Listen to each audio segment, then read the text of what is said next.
Rating agency India ratings ने गैर banking finance कंपनियों के बढ़ते अनसिक्योर्ड लोन पोर्टफोलियो पर चिंता जताई है। इंडिया रेटिंग्स का कहना है कि देश में कर्ज महंगा है, लेकिन इसके बावजूद एनबीएफसी कंपनियां ज़्यादा कमाई के चक्कर में अनसिक्योर्ड कर्ज को बढ़ावा दे रही हैं। इंडिया रेटिंग्स ने एनबीएफसी कंपनियों के अनसिक्योर्ड लोन पोर्टफोलियो पर निगरानी बढ़ाने का सुझाव दिया है।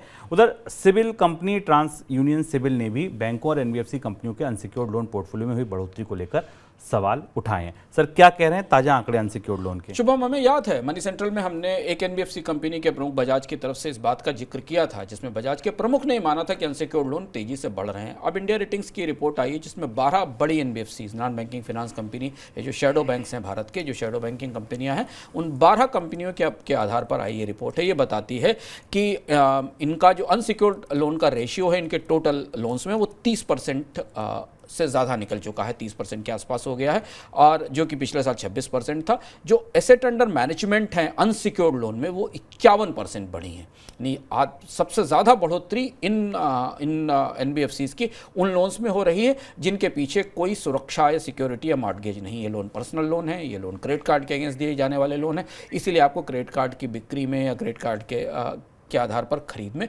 बढ़ोतरी दिखाई दे रही है। अब धीमे धीमे पूरे बैंकिंग उद्योग में और पूरे एनबीएफसी उद्योग में अनसिक्योर्ड लोन सबसे बड़ी दरार बनती दिखाई दे रहे हैं।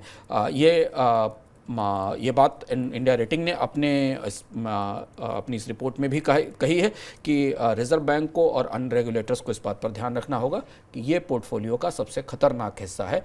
क्या भविष्य में अगर एनपीए बढ़ना शुरू हुए तो यहाँ से सबसे ज़्यादा खतरा दिख रहा है।